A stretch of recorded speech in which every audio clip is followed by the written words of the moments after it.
The first time she entered the palace, she thought she had stepped into another world. The walls were lined with golden carvings, the air filled with the scent of incense and power. Chinyere, a young woman from a small village, could not believe that her life had led her here. All she knew was the weight of poverty, the ache of losing her husband to sickness, and the desperate need to protect her only son, Nana. The palace seemed like a promise of safety. A prince had chosen her, had told her she would never know hunger again. She clutched Nana's hand tightly as she walked behind him, wondering if the whispers of fortune were truly for her. That night, when the prince smiled and told her, "This place will be your home," her heart fluttered with a hope she did not recognize as fear disguised as love. But in the days that followed, her duties in the palace were not what she had imagined. She was not treated as a wife but as a servant. Every evening, she was called into the great hall where the chiefs and elders sat.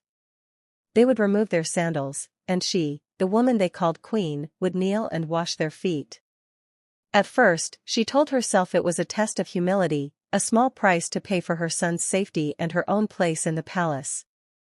"A good woman serves with her hands," the prince told her, brushing her cheek with fingers that carried both warmth and command.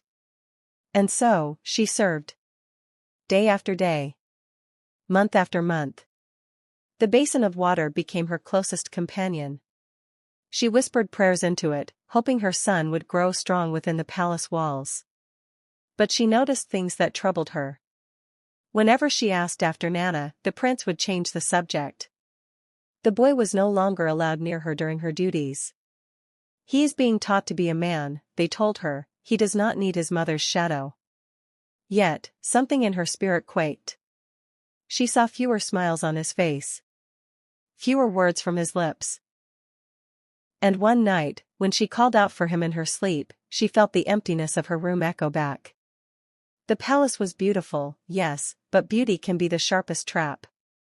7 years passed like a shadow. 7 years of kneeling, bowing, and washing feet that carried dust from lands she had never seen. 7 years of silence about her son. Her hands became rough, her knees scarred from the hard floors of the palace. But she endured.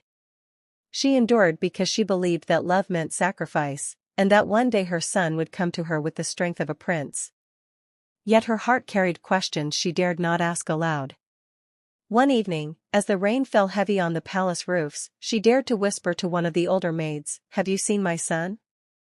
Has Nana grown tall?" The maid froze, her eyes darting around before she pulled Chinyere into a corner. Her voice trembled. "My sister."